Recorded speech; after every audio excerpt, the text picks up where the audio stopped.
Order! Order! You are an incorrigible delinquent at times. Behave yourself, man! This week for the American political press, it has been all impeachment all the time. You'd expect no less for only the third presidential impeachment in U.S. history. And as has been so for 3 months, since reports of an emergent whistleblower first appeared, news consumers have been blessed with diligent documentation, incisive analysis, revealing investigations of ongoing mischief, and methodical debunking of both fresh lies and the zombie lies that will not die. You know, journalism. Or, as the president and the Congressional Republican Caucus call it, bias. After an 11-hour debate last night, the House ultimately voted to impeach President Trump on 2 articles: abuse of power and obstruction of Congress. We just saw what is a very bitterly divided America on display. Virtually every Democrat voting for impeachment, every Republican voting against it. It comes nearly 3 months after House Speaker Nancy Pelosi announced an impeachment inquiry. I solemnly and sadly open the debate on the impeachment of the President of the United States. To the audience on the political right, witnesses of fact and the reporters who report on them are guilty of partisanship and treachery, which, if you're a journalist, is hard to listen to and evidently triggers a media reflex of another sort, the passing along of false equivalencies. It's sometimes called both-sideism. Wishing to maintain an image of fairness, balance, and objectivity, and wishing not to be or even seem to be partisan, news organizations seem incapable of dealing with stories in which one party has all the facts on its side. John Alsop writes the Columbia Journalism Review morning newsletter, The Media Today, and he has been following a rash of both-sideism outbreaks. There was a story last weekend in the New York Times, for example, that seemed to attract the ire of quite a few media critics on Twitter, framing a hearing in the Judiciary Committee in the House about impeachment as a partisan brawl. Literally used the words both sides on 4 occasions. One of them was in a quotation. But nonetheless, there was phrasing kind of throughout that story. It was very redolent of the Democrats having one view of the impeachment and the Republicans having another, which is true until you consider that the Democrats have the facts by and large on their side, and the Republicans are distributing talking points that range from extreme disingenuousness to outright wackadoo conspiracy theories. Clearly, those are not equivalent positions. Tell me what the story was meant to be, and tell me what you think it accomplished. The story was about a hearing in the House Judiciary Committee. The headline was the first thing that infuriated a lot of those critics. The breach widens as Congress nears a partisan impeachment. This notion of partisan impeachment, which again is factually the case in the sense that it is the Democratic Party who are in favor of doing this, but it's that partisan framing that again reduces this to a question of 2 sides. One side says X, the other side says Y, regardless of the factual equivalency of those positions.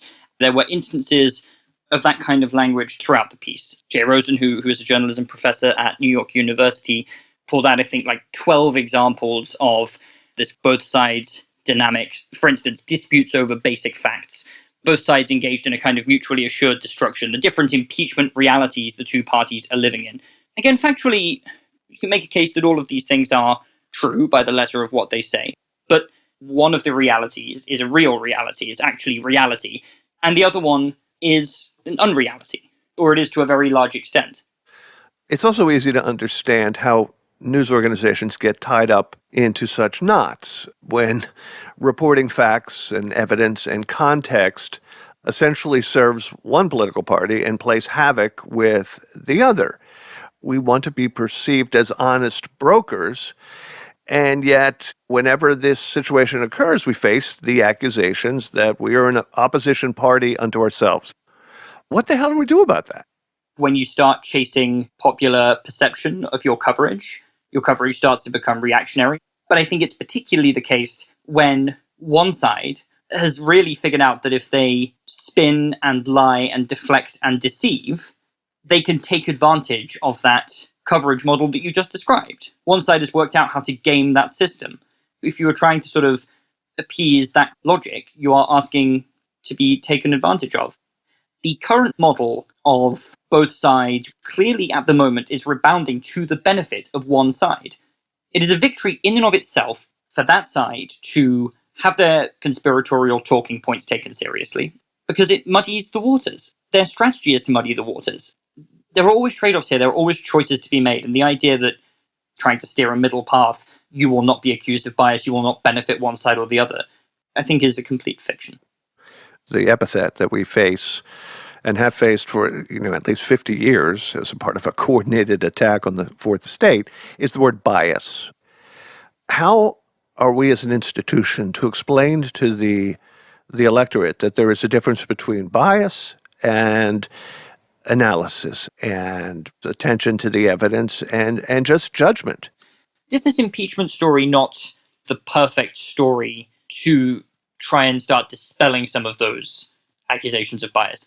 This isn't necessarily a story or a set of facts that has to rest on ideology or liberal assumptions.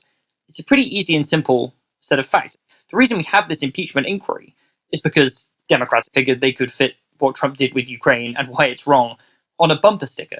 Now, of course, it's not the press's job to be reinforcing Democratic talking points such as they are, but the fact pattern here is actually quite simple and should be of bipartisan concern. And I think if you just cleave close to those facts, then the people who are not totally lost to the poisoned well of misinformation should be able to look at that and say, I don't think this is liberal ideology. I don't think this is bias. This is just a clear set of facts that shows clear wrongdoing. And I think we have allowed those basic facts to get muddied in this impeachment story. Well, we do have a bias, of course, and the bias is to detail. It was probably inevitable that in the hunt to fill in the holes in the story, that we would find some incongruities and different recollections and, even suspicions about the truthfulness of some of the witnesses. Surely you're not suggesting we should have just stopped at the whistleblower complaint and waited for the House Democrats to act. No, I don't think so at all. And all of the incongruities, ambiguities, all of that had to be examined in very close detail by the press.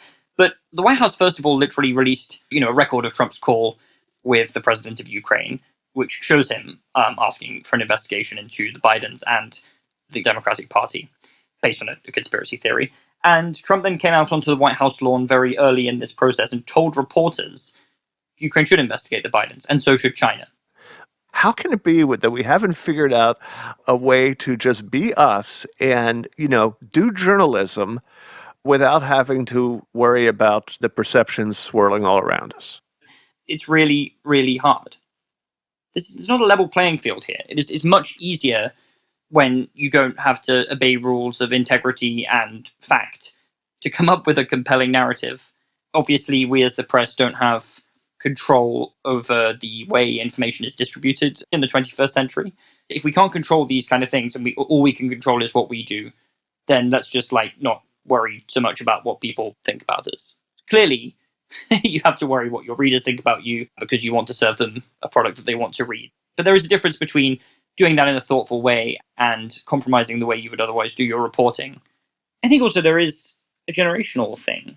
Many big newsrooms are led by people of an older generation who learned journalism, did journalism in an age that looks very different to the one we're in now, in an informational ecosystem that was in many ways totally different, where those old kind of rules of the road were unquestioningly applied, the both-sideism, etc.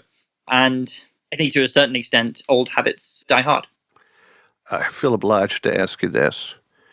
Does the fact that the press continues to be incapable of dealing with the tension between its job and perceptions of how it does its job, does it mean that the great right-wing media conspiracy won?